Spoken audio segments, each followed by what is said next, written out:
God's going to make a point for us today about bitterness and how it robs you from a relationship with Jesus. I want you to hear this. When Absolom learned about the women his father had left behind, the concubines, one by one he raped each of them and made sure the entire city of Jerusalem knew about it. That's horrific. See, he intended to completely humiliate his father and send the message to everybody loyal to him that he would not reconcile with his father. You have to understand that bitterness and unforgiveness, if you don't deal with it, will destroy you. It will destroy you.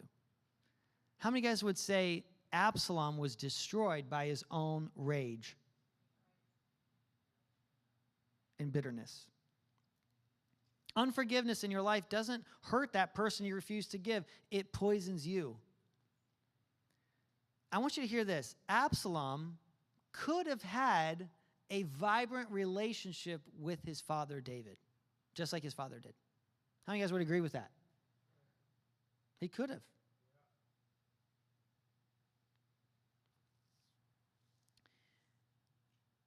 How do I word this?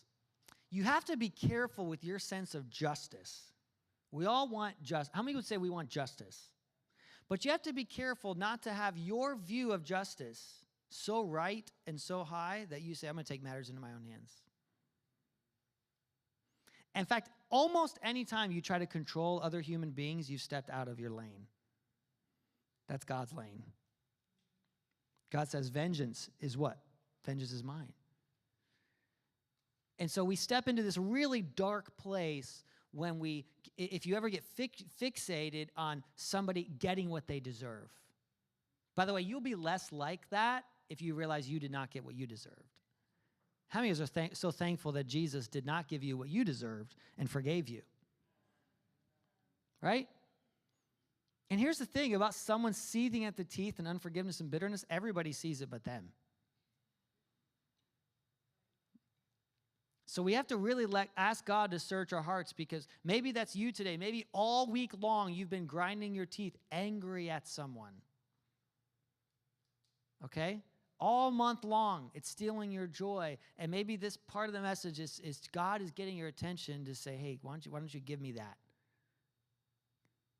One of the things David writes about throughout the Psalms, I'm rereading the Psalms as well to really get a picture on David's life, is David knew that in God's timing, God was going to take care of the evildoer. How many times did David say that when you read the Psalms? Like, he will take care of the wicked.